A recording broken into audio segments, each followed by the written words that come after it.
You did not arrive here by accident. The scroll did not jam, the universe did not misfire, and your attention did not wander by mistake. Something in you, older than your name and braver than your doubts, heard a frequency before your mind could translate it into language.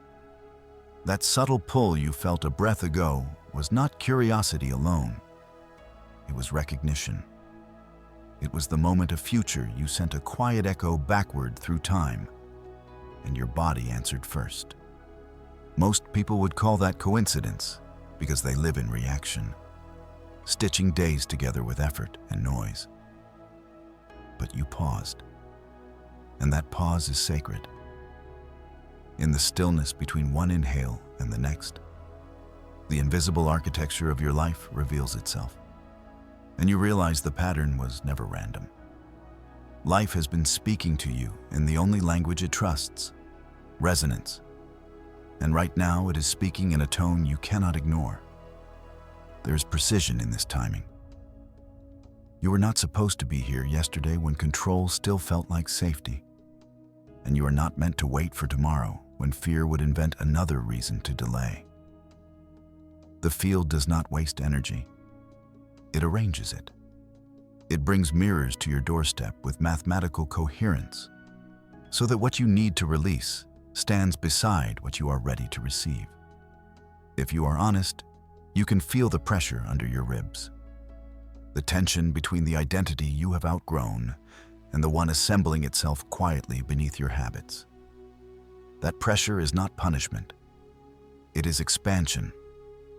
It is the sign that your old timeline cannot hold the voltage of who you are becoming.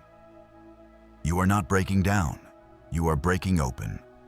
And the hour has come to stop performing change and start embodying it. Listen closely to the way your body tells the truth faster than your thoughts.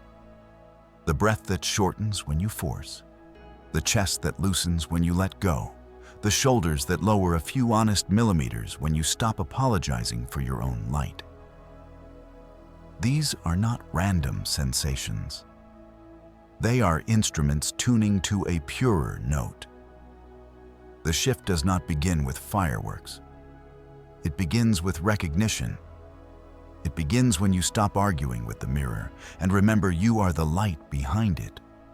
It begins when you realize that the field is not out there, but alive in the space between stimulus and response, in the small gap where you decide who will meet this moment, the defender or the creator, the one who clings or the one who allows. Each choice is a gate. Each breath is a key. When you choose awareness over autopilot, you collapse one reality and authorize another. The 99% will ask for proof and miss it while it is happening. The 1% become the proof and the world rearranges to match. So let us agree to a new grammar for your life. Effort is not authority. Coherence is. The universe does not respond to speeches. It responds to signal. You can declare 1,000 times, "I am ready."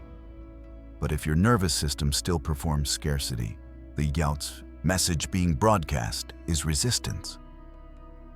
The moment you allow truth to become posture and breath, to live in your tone, your pace, your presence, the field hears you clearly. This is the science of resonance disguised as spirituality, and the spirituality of presence described by science. Your attention is the most advanced technology in existence. Where it rests, energy organizes. Where it fragments, possibilities blur. Today, we tune the dial, not by screaming over the static, but by choosing the quiet note that turns a wave of potential into a single, readable signal. You may feel the old stories tugging even now, the ones that say change must be dramatic, that struggle is noble, that peace must be earned by exhaustion. Notice how those tales keep you sprinting in circles around the same room. Then notice how your breath lengthens the instant you decide not to negotiate with your own power. This is not a seminar in pretending. This is not a performance of positivity. This is an arrival. We will begin where transformation actually lives. In the long, persuasive sentences your body believes. In the pauses you once rushed past. In the unhurried confidence that comes from recognizing the precision with which the field has been arranging introductions on your behalf. You will not attract a new life by force. You will match it by frequency. You will not beg for timing. You will become its proof. If you are willing, let this be the first vow you make inside this moment. I will let my breath lead my words, and my presence set my pace. Speak it inwardly. Feel how your chest answers. Feel how the floor beneath you becomes an ally instead of a stage. The shift you have been asking for does not require spectacle. It asks for stewardship. It asks that you stop outsourcing your state to the weather of circumstance and return to the simple authority of a calm, coherent signal. From here, we will move in widening circles, from resonance to stillness, from information to embodiment, from mirror to source, from linear time to chosen timelines, from fragile beginning to stable field. So that what you know can become what you are, without tearing your life apart to prove a point. If this speaks to you, answer it now with an action that costs almost nothing and changes everything. Subscribe so that each new chapter of this awakening reaches you the moment it is ready. And type 111 in the comments. Let that number be your first declaration of alignment. One intention, one direction, one field. In many traditions, 111 signals a threshold, a new sequence initiating, a clear line from thought to form. Write it if you are ready to stop waiting for permission and start emitting a signal your future can recognize. Your presence here is already the sign. Your breath is already the bridge. The rest of this journey will simply teach your life to read you as clearly as you are learning to read yourself. What you call coincidence is often only the name the mind gives to orchestration it cannot yet measure. Reality does not throw dice with your life. It composes. The composition is subtle, almost shy, and it prefers to arrive through threads you might ignore if you are rushing. A breath that comes easier when you stop arguing with yourself. A conversation that finds you on the exact day pride would have kept you silent. A window of silence that opens in a week, otherwise crowded with noise. Resonance is the mathematics beneath those moments. It is the quiet intelligence that pairs your inner state with outer scenes so precisely that the old idea of randomness dissolves like fog under direct light. The field is not sentimental about timing. It is exact. It waits for your frequency to stop stuttering long enough to read it clearly. And when it does, events arrange with a coherence so clean, it feels like inevitability. You did not stumble into this because the algorithm guessed. You arrived because your system broadcast a signal that matched what is being said here, and the world, obedient to physics, mirrored it back to you. To live at this level is not to memorize more truths, but to feel the hum beneath them. There is a tone under every word you speak and under every thought you host. A subaudible current that tells the environment how to treat you.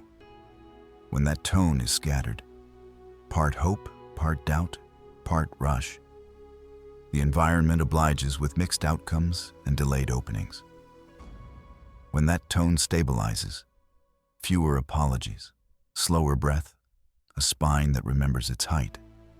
The environment answers with clarity that seems almost unfair to those still living by volume rather than by pitch. The difference is not superiority, it is selection. You begin to select the version of you who can be trusted with influence without performing anxiety to earn it. You begin to select the conversations that do not require you to shrink to be welcomed. You begin to select rhythm over frenzy and depth over display. This is resonance at work, not as a mystical trick, but as a practical policy. The field mirrors what you consistently are, not what you occasionally wish. Pressure becomes the first honest indicator that the mirror is cleaning itself. When the life you built begins to pinch, when rooms that once felt fine now feel a size too small, when relationships start to wobble under the weight of your honesty, it is tempting to interpret the discomfort as failure. The older story will tell you to fix, to apologize, to sprint back to whatever kept the peace. But pressure is not punishment. It is expansion. It is the moment the new frequency makes the old architecture creak, asking you to stop patching a house you have already outgrown. You will know it is expansion because underneath the ache, there is a rightness, an almost relief, a sense that the space you are losing was never truly yours. The field does not remove anything to punish you. It removes what cannot carry your next note. The sooner you agree, the softer the departure becomes. The longer you cling, the louder the lesson has to speak. To cooperate with resonance, you must develop a reverence for the pause. Not the theatrical pause you perform in conversation, but the thin, private pause that lives between the first surge of reaction and the first breath of awareness.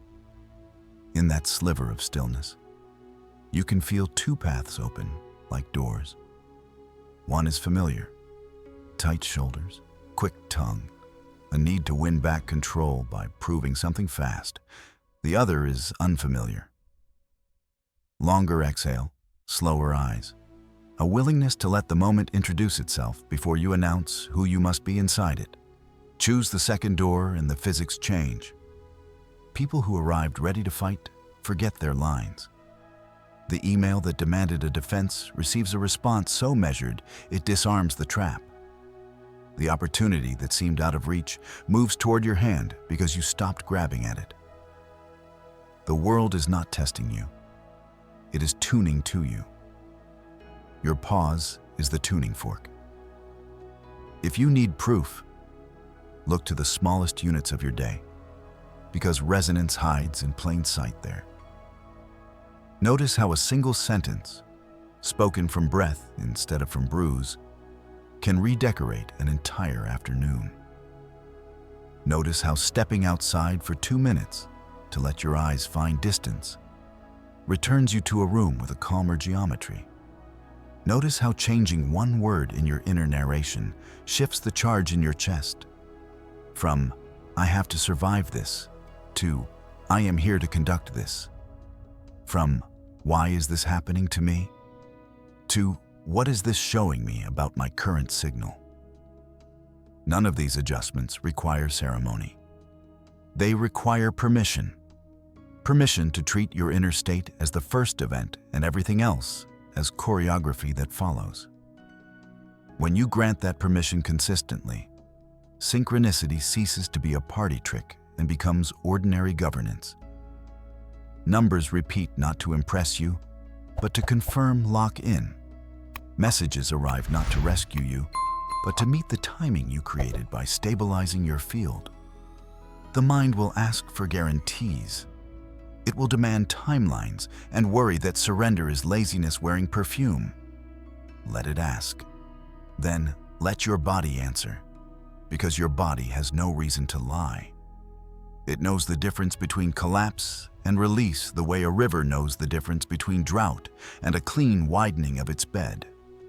When you force, the breath shortens and heat gathers at the back of the neck, and you can feel the old armor strapping itself back on. When you align, the exhale lengthens without being told. Warmth spreads into the hands, the jaw unhooks a fraction, and your gaze lifts a degree above the horizon, as if invited by something larger than your plans. That chemistry is dating. Read it and act accordingly. When the body says yes, continue. When the body says wait, respect the arithmetic of becoming. Resonance does not reward hurry. It rewards exactness. There is a social cost to living this way. The world often worships noise because noise looks like effort. And effort is a currency people agree to trade even when it bankrupts them. You will be asked to explain your calm, to justify your pace, to prove with spectacle what coherence proves with results. Decline gently. The proof will arrive on its own schedule, and it will be cleaner than any argument you could compose. Projects will open with less friction. People will feel safe enough around you to tell the truth faster. Mistakes will still happen, but will require fewer apologies to repair. Timing will begin to behave like an ally that knows your route better than you do. None of this is magic. It is the world doing what it always promised to do once you stopped insisting on a signal it never believed. Hold one simple sentence at the center of this topic and let it season everything that follows. Nothing about your life is random once you become readable. Readable is not loud. Readable is consistent. It is the way you keep choosing the same quiet authority when nobody is grading you. It is the way you put your feet on the floor and let the floor put itself under you before you speak. It is the way you answer late invitations from early fears with a smile and a no. It is the way you let endings end without vandalizing them for closure you do not actually need. Live like that, and the field does not have to guess. It recognizes its own design in you, and because physics loves symmetry, it rearranges without spectacle. That is resonance. That is why you stopped here. And that is why, as you continue, reality will begin to greet you not as a stranger asking for credentials, but as a partner that has finally heard your notes sung clearly enough to harmonize. There is a kind of movement that looks like progress and a kind of stillness that is progress in disguise. Most people are trained to worship the first and to doubt the second. So they run harder when life asks them to listen. They speak louder when truth would arrive only if they made room for silence. Yet the field that organizes outcomes is deaf to volume and exquisitely attuned to coherence. When you push, the signal splinters. When you become still, the signal clears. This stillness is not laziness dressed up as wisdom, nor passivity pretending to be spiritual. It is the discipline of stepping out of the wind so you can feel where the current actually flows.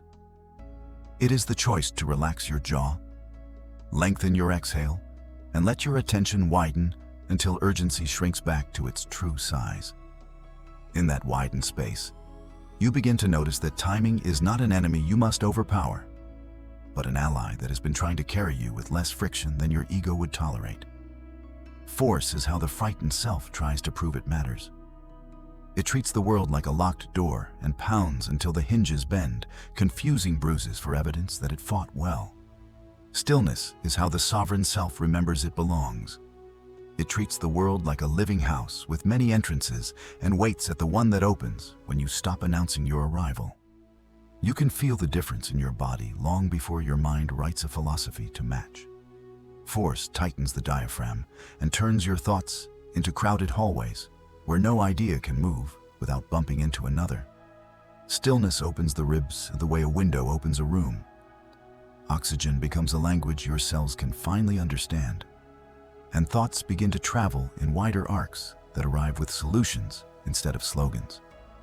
The same email lands differently after 3 honest breaths. The same conversation loosens when you stop rehearsing your lines and start listening for the sentence the moment actually needs. The situation has not changed. You have. And because your signal adjusted, reality has more data to work with. Patience has been disparaged because it was mistaken for waiting empty-handed at the edge of your life. In truth, patience is participation in the exact mathematics of alignment. The field aligns billions of variables you will never meet. Human schedules, weather, the memory of a room, the way a stranger's morning unfolded, so that your next step can arrive without tearing anything else apart to make space for you. If you force, you demand a shortcut that often costs more to repair than it delivered in speed. If you practice stillness, you authorize orchestration. You may not see anything moving, but the invisible is busy in the way roots are busy or stars are busy, steady and unhurried, and indifferent to your insistence that proof come first. When you trust that this is how creation behaves, you feel the nervous system stop sprinting toward a horizon that never arrives. Your breath becomes longer than your doubt. Your posture returns to height without asking the room for permission. You become the kind of person who acts decisively at the precise second action is useful, and rests completely the moment action would only perform anxiety.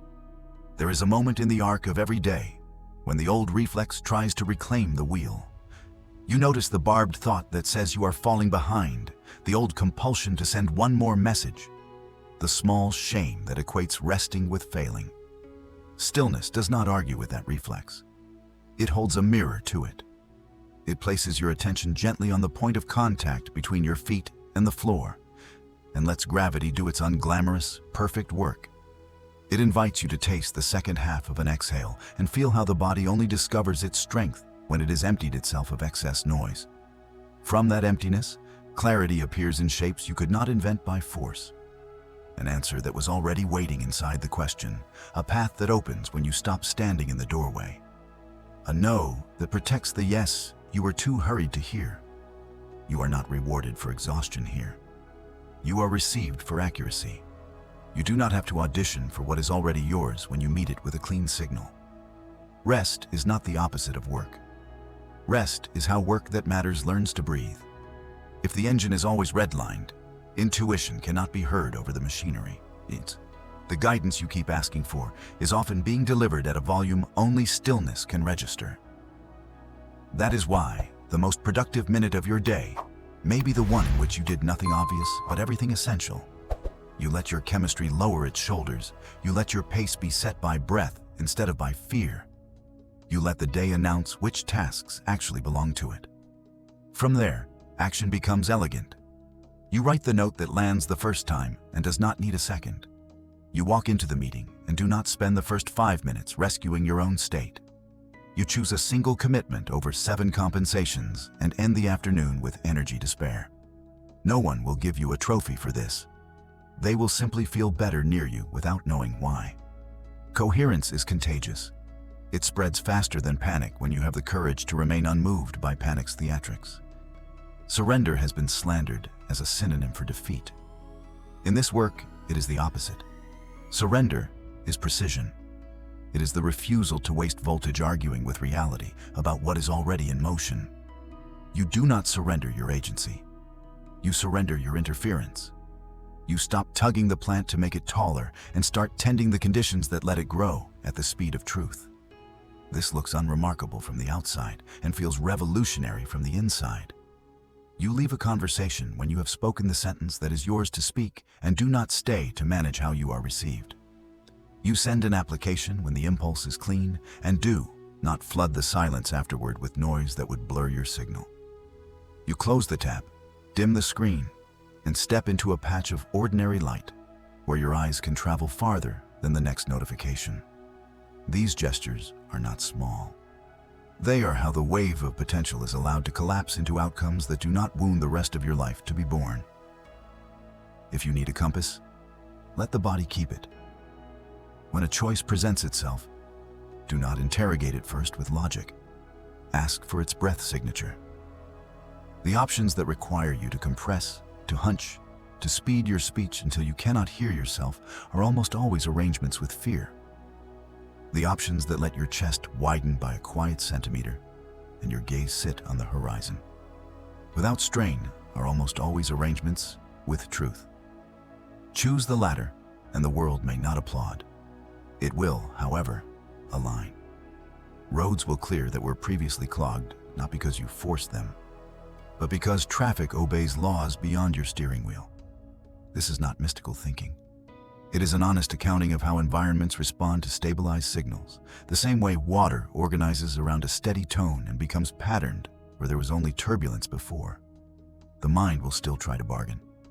It will ask whether you can keep your pace and still be loved, whether you can speak softly and still be heard, whether you can rest and still be safe. Let experience answer.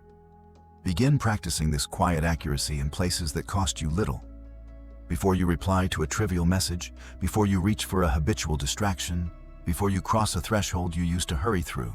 Watch how often the smallest acts performed from stillness eliminate the need for larger repairs later. Watch how your evenings start to feel like returns rather than recoveries. Watch how sleep becomes an extension of coherence instead of a crash into darkness. At first, it will feel unfamiliar, as if you have stopped contributing to your own life. Then, you will notice the elegance with which your life begins contributing to you. That is when you will understand why force always felt so expensive. It charged you for what the field would have given freely had you arrived in a state it could read. Stillness over force is not a slogan. It is a policy you enact 100 times a day until your system believes you. You will forget, and forgetting will be the cue to remember faster. You will be tempted back into theatrical urgency, and the temptation will be your reminder that calm is not the absence of care, but the presence of capacity. Over time, return time is the true metric of mastery, not the fantasy of never drifting. The more quickly and gently you come back to the long exhale, the tall spine, the unhurried sentence, the more your days will organize around that rhythm. Opportunities will begin to arrive on the second beat instead of on the seventh. Conflicts will be solved at the level of source rather than at the level of symptom. And you will discover, almost shyly, that you have become the kind of person whose presence shortens the distance between problem and peace. Not because you learned better arguments, but because you learned to be the space where arguments dissolve. You can memorize the language of awakening and still live as if nothing has changed. You can quote the observer effect while your breath is shallow. Speak of abundance while your shoulders curl inward. Declare peace while your voice carries the tremor of hurry. The field does not answer your vocabulary. It answers your vibration. Information rearranges thoughts. Embodiment rearranges reality. The moment wisdom migrates from your head into your posture, your pace, your tone, your timing, the world receives a different signal and must reorganize to meet it. This is not performance. It is physics with a human face. The body is the broadcast tower. Every gesture is a transmission. Every exhale is a decree. Every choice is an electrical signature that tells the environment what you are prepared to hold without breaking. To embody is to let truth become muscle memory. It begins privately, far from applause, in the ordinary seconds that used to vanish uncounted. It begins when you pause at a door you would normally rush through and allow your spine to remember its full height. It begins when you notice the familiar spike of self-defense rising and, instead of sharpening your tongue, you soften the jaw and let the heat move through without building a story around it. You are not pretending to be calm. You are teaching your nervous system that calm is safe enough to inhabit. The mind may still broadcast its anxious commentary, but the breath becomes the conductor and the music changes. This is where information stops spinning and starts settling, where insight becomes weight-bearing structure that can carry tomorrow without borrowing pain from yesterday. Embodiment is not a costume you put on to impress situations into compliance. It is a continuity you practice until inconsistency feels foreign. At first, you will remember in fragments. You will sit taller for a moment and then forget. You will speak from clarity and then chase your own sentence down a corridor of justification. You will breathe fully until an old name, an old tone, an old room knocks and the body reaches for armor by reflex. Do not mistake reflex for regression. The body protects what it knows. You are offering it better knowledge. Each time you choose the longer exhale over the faster explanation. Each time you choose a measured no over a performative yes. Each time you place your feet on the ground and wait for the ground to place itself under you. A pathway strengthens. Neurons that used to rush toward panic begin to prefer presence. Muscles that performed collapse begin to memorize expansion. This is how being changes doing without the circus of self-reform. There is a temptation to delay embodiment until you feel like the future self you admire. That is the old contract with perfection, and it will keep you rehearsing forever. You do not become ready and then live. You live and readiness arrives. The way strength arrives in a muscle you have started to use with care. The butterfly does not wait for certainty. It pumps its new wings and learns the sky by flying. In human terms, that means you speak from your center before you have a guarantee you will be understood. You rest because you are devoted to accuracy, not because exhaustion has dragged you there. You move your work forward by one precise action when spectacle begs for 10. You stop narrating your transformation and let rooms feel it. The quiet proof of embodiment is not that you feel invincible. It is that you feel readable, to yourself first, therefore to the world. The mirror you meet will change. People who have only known the version of you powered by overexertion may test the new signal. They will offer you the old dance steps and wait to see if you still remember them.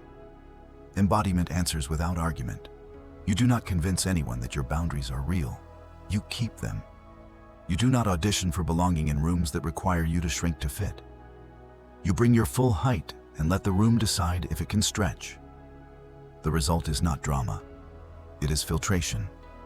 What cannot harmonize dissolves without villainy. What can harmonize accelerates, as if a language you were both pretending not to know suddenly becomes native. That is because coherence moves faster than strategy. The heart catches the signal, the body relaxes its guard, and conversation does work that marketing could not. You will notice time behaving differently when embodiment stabilizes. Tasks that used to sprawl over hours contract into elegant minutes because you are no longer rescuing your state while attempting to create. Sleep becomes a continuation of alignment rather than a nightly collapse. Mornings stop requiring negotiation because the first collapse of the day, wave into particle, belongs to you on purpose. This is not because problems evaporate. It is because you are no longer living as a problem to be solved. The world senses the difference. Opportunities arrive at the cadence of your breath instead of at the pace of your panic. The lucky break that others will attribute to chance is simply the environment trusting your steadiness enough to deliver what would have hurt you when your signal stuttered. Embodiment also cleans the inner conversation you have about yourself. You retire the vocabulary of apology disguised as humility. You stop calling your clarity harsh because it declines to perform confusion. You stop calling rest laziness because it refuses to pay interest on fear. You begin to speak to yourself the way you would speak to a dear friend you believe in, with exactness, with kindness, with a refusal to let temporary weather define the season. This language is not self-decorating. It is self-governing. Words reorganize chemistry. The sentence, "I am learning to hold this frequency," changes your bloodstream. The sentence, "I always fall back," instructs your life to obey a story that no longer belongs to you. Embodiment asks that you choose sentences your body can believe, and then prove them with small, repeated acts until belief is no longer required because truth has become habitual. If you want a simple way to begin, let your body keep the keys. Before you answer a message that tugs at old patterns, check whether your breath is short. Before you enter a room, lift your gaze 1 degree above familiar. Before you reach for the numbing ritual, place your palm on your chest long enough to feel the heat. That means you are still home. Do not wait for a perfect mood to act in alignment. Act in alignment and let your mood remember. Do not wait for the world to provide an easier scene.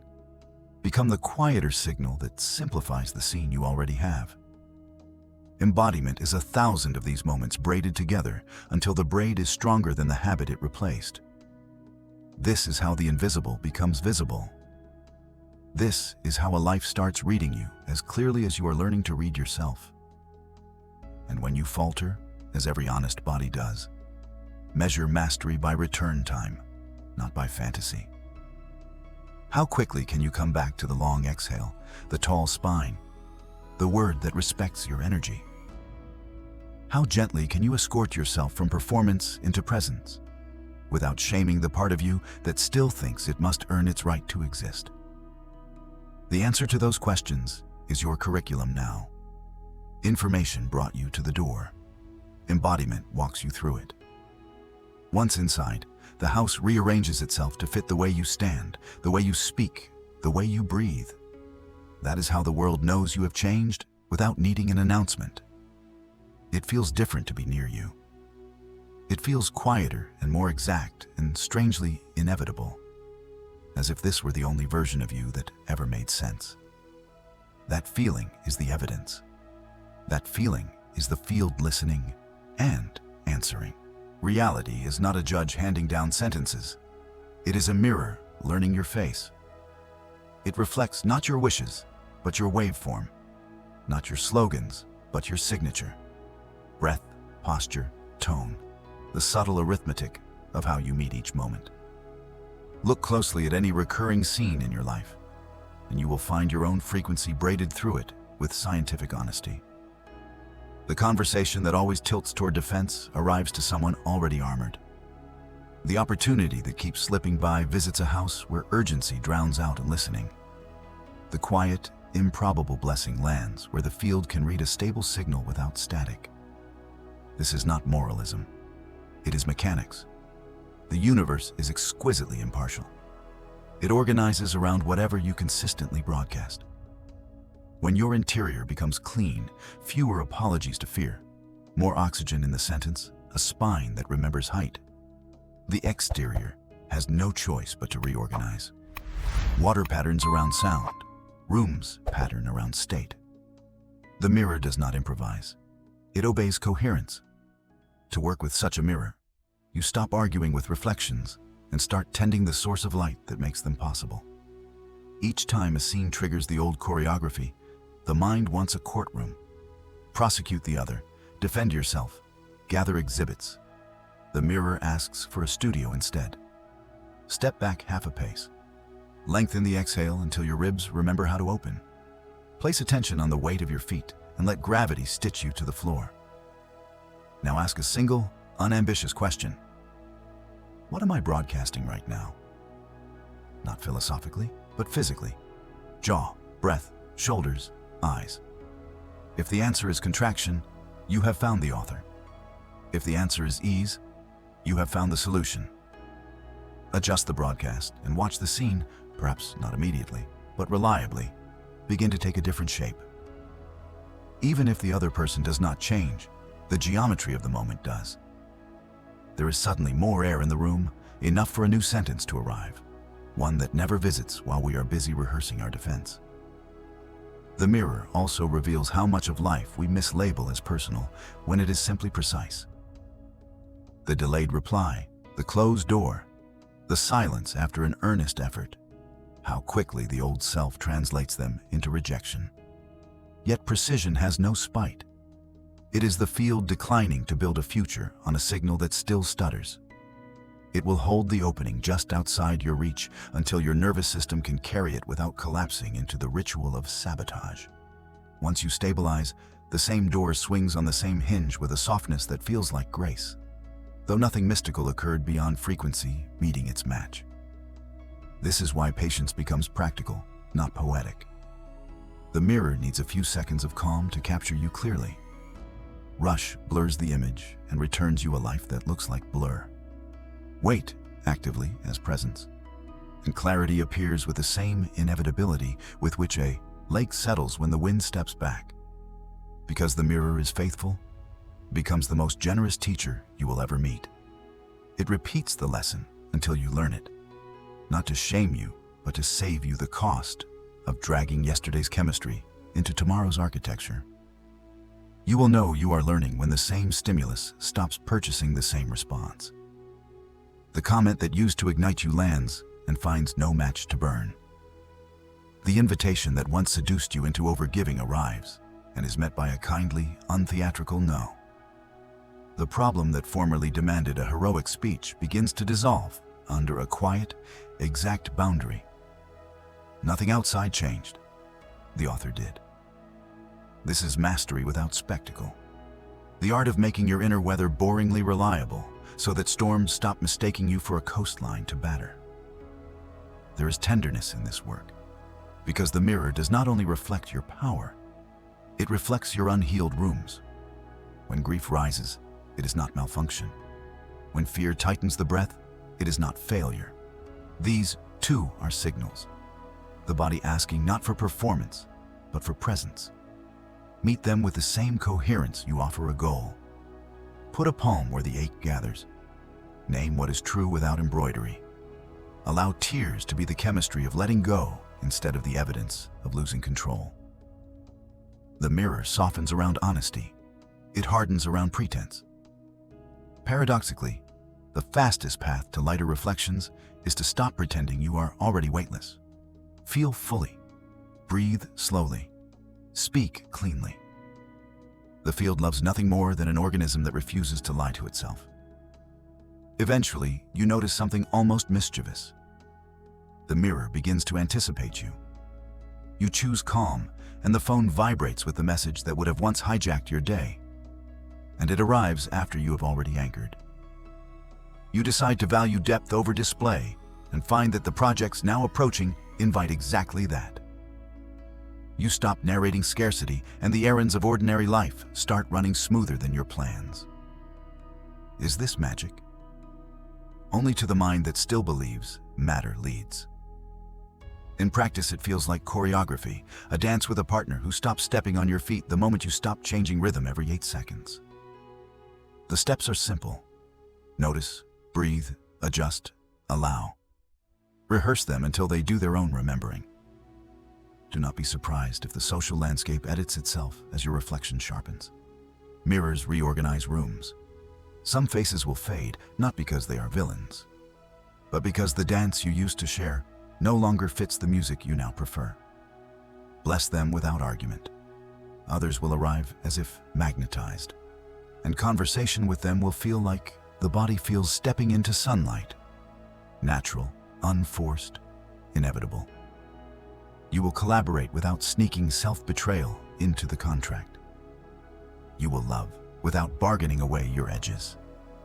You will work in ways that spend less you to produce more life. The mirror honors whichever agreements you keep with yourself most consistently. Choose them with reverence.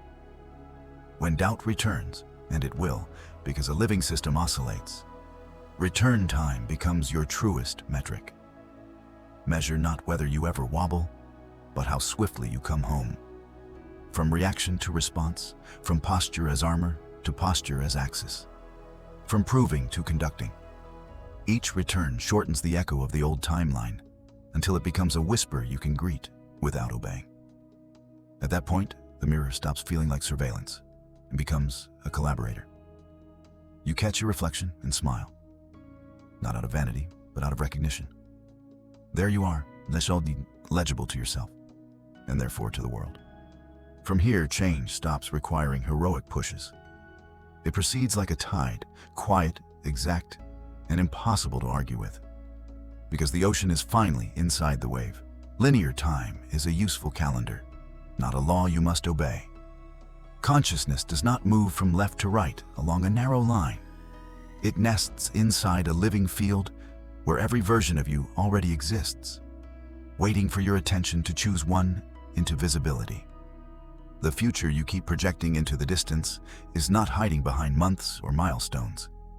It is vibrating here, like a broadcast your current dial has not quite locked onto. Once you feel this, delay stops feeling like a verdict and starts reading as feedback. Not "you can't," but "not at this frequency." That single reinterpretation dissolves the heaviness that made you hustle against yourself. You are no longer trying to drag tomorrow toward you with tired hands.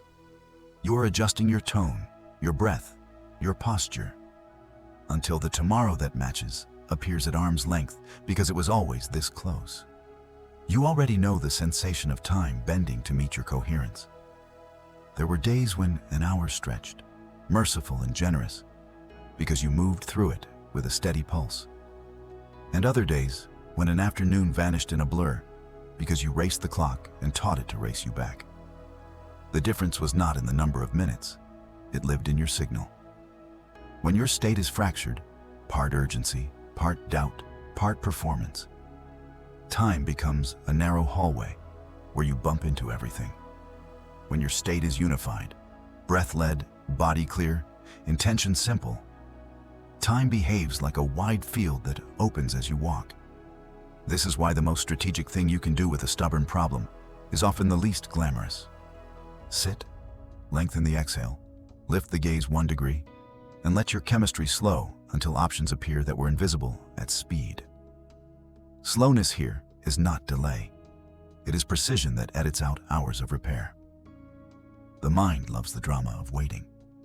It will promise you salvation in some later season if you keep feeding it with control today. But the field does not negotiate with later.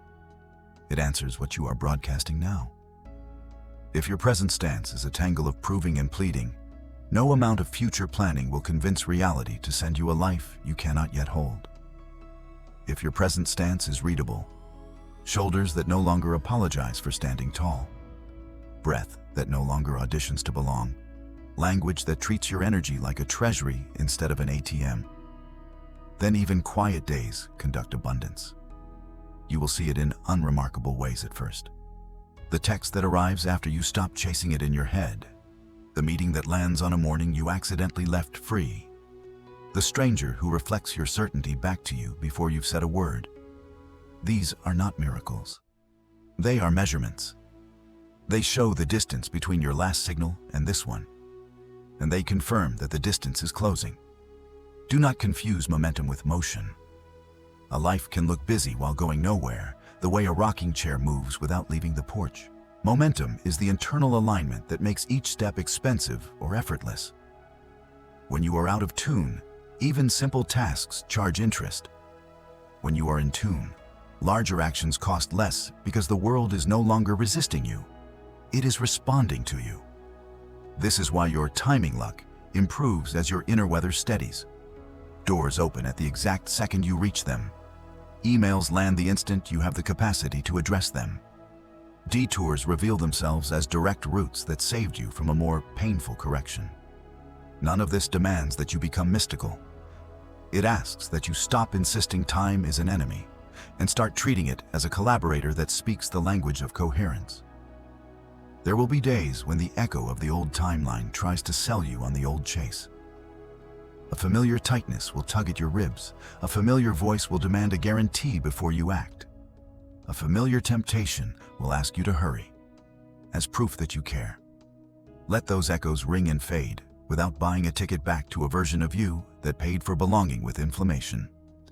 Instead of bargaining with anxiety, anchor it. Plant both feet. Feel the ground install itself under you. Give your exhale 1 extra beat and let the nervous system believe you. From that exact chemistry, decide one small thing as the future you would decide it. Send the message that respects your energy. Place the boundary without explanation. Choose the next action that is clean rather than impressive. That single decision is not symbolic, it is structural. Each honest choice folds a future trait into the present tense until becoming ends and being begins. You do not have to beg time to speed up. You have to remove what slows you: compulsive explanation, self-suspicion, the reflex to intervene in what is already aligning. The field cannot deliver a symphony into a room humming with static. Your work is to clear the hum. You clear it when you pause before you press send and let the breath choose the tone. You clear it when you decline the invitation that would require you to perform smallness to be welcomed. You clear it when you replace the sentence, "I hope it works out," with, "I am learning to hold what I have asked for." Because the body can build a life out of that grammar. As the static lifts, you will notice something almost shy. The day starts greeting you at the pace of your exhale. This hour is enough. This task is sufficient. This step is the step. The mind will find that boring. The results will not. There is an elegance to a life that stops arguing with time. You go to sleep without the courtroom in your head issuing verdicts about an unfinished list. You wake without sprinting into the future before your first breath has finished arriving. You meet people as they are rather than as props in your schedule's play. Paradoxically, this gentleness accelerates everything worth accelerating. Projects conclude with fewer revisions. Conversations produce clarity instead of debris. Money arrives without the hangover of self-betrayal. Health returns not because you hacked your biology, but because your biology finally trusts you to stop whipping it toward a finish line that keeps moving. You become a person whose calendar feels spacious even when it is full, not because you added hours to the day, but because you removed friction from every minute you inhabit. If you need a test, give yourself one honest week. Each morning, claim the first collapse from wave to particle on purpose. Before your name returns, before the roles return, inhabit the posture and breath of the one who already lives the life you say you want. Then spend the day treating every choice as a vote for that frequency. Do not measure success by how much you complete. Measure by how quickly you return when you drift. At night, do not calculate your worth by outputs. Ask a simpler question. Did I let time collaborate with me, or did I try to coerce it? The body will answer without rhetoric. If it is soft, you listened. If it is braced, you pushed. Adjust tomorrow accordingly. Eventually, the word later retires from your vocabulary, not because you refuse patience, but because you no longer outsource aliveness to a horizon. You understand that the only doorway you can ever use is this one, and you learn to open it with a steadiness that makes the next doors line up of their own accord. From here, the future stops feeling like a cliff and starts feeling like a path that appears under your feet at the exact rate you can walk it without violence. That is not optimism. It is physics expressed as tenderness. Time is not withholding anything from you. It is waiting, kindly, precisely, for the moment your signal is clean enough to say yes without breaking you. When it is, someday arrives as, of course. And the life you kept chasing introduces itself as the life you are already breathing.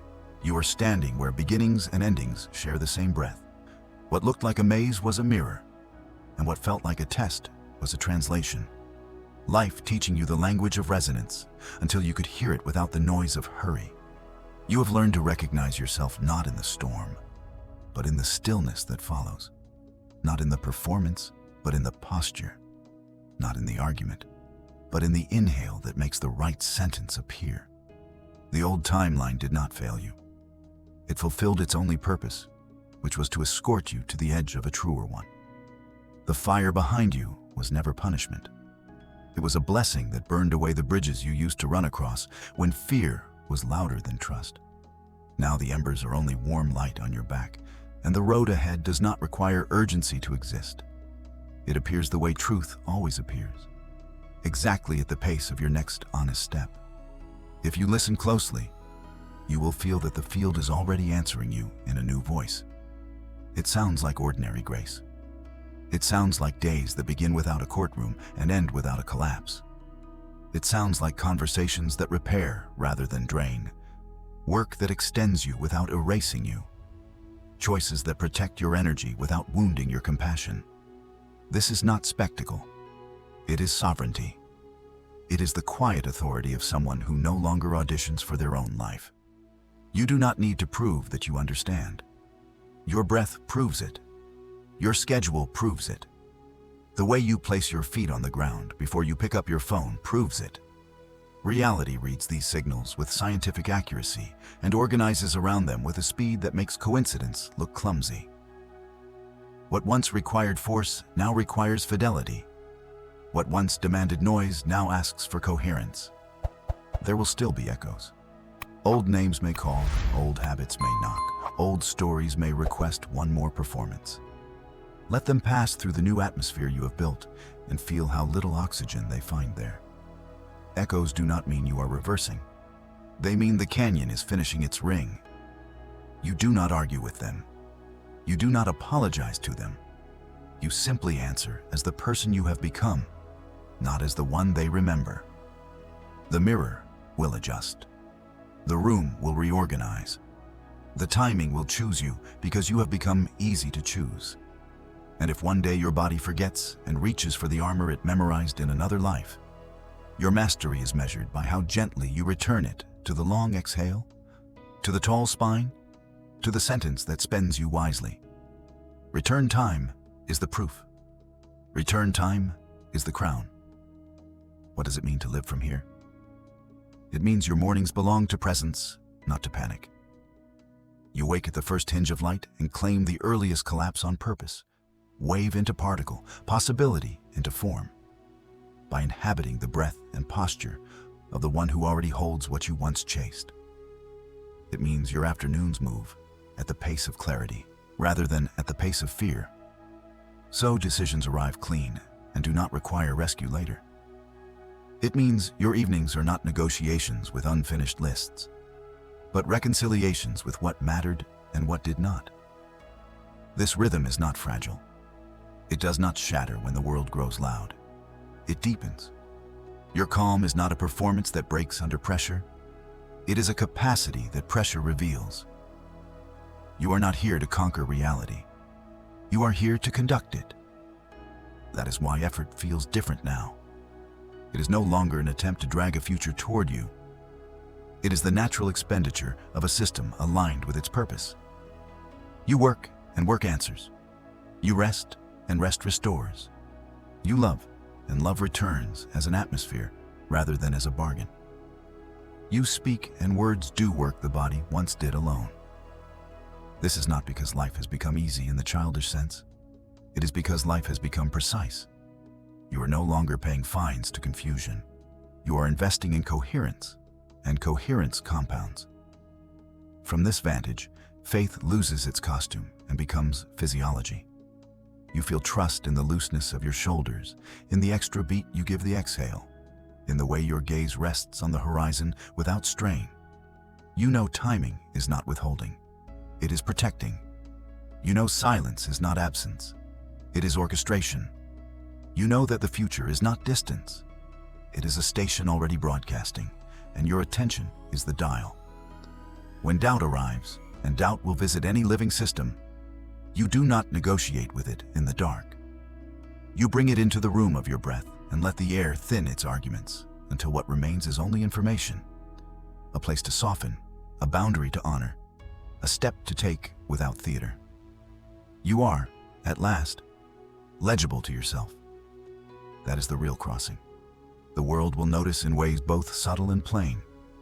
The friend who relaxes 2 minutes sooner in your presence. The project that finds its finish without dragging you through a dozen compensations. The opportunity that lands with the feeling of course, rather than at last. Do not rush to narrate these changes. Let them accumulate like tide. Let them teach you the humility of obvious miracles, the kind that look like ordinary days functioning as if they were always designed to hold you. They were. You were simply broadcasting a signal too fractured to let them recognize your shape. So this is how we finish. Not with thunder, but with precision. You do not need a final commandment.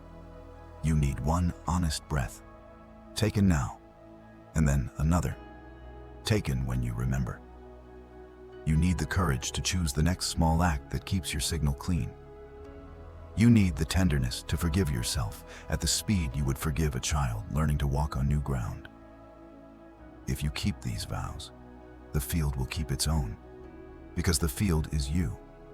Consciousness remembering itself as form. The journey was never about becoming worthy of that truth. It was about becoming quiet enough to hear it and sturdy enough to live it. Step forward the way dawn steps, without apology for being inevitable. Let the old story retire with thanks. Let the new cadence install itself in your bones. Let your life feel like a home that opens when you turn the simple key of breath and presence. And if anyone asks what changed, you may smile and say the truest sentence you have earned. Nothing outside me learned a new trick. I finally learned to be what the world was waiting to mirror.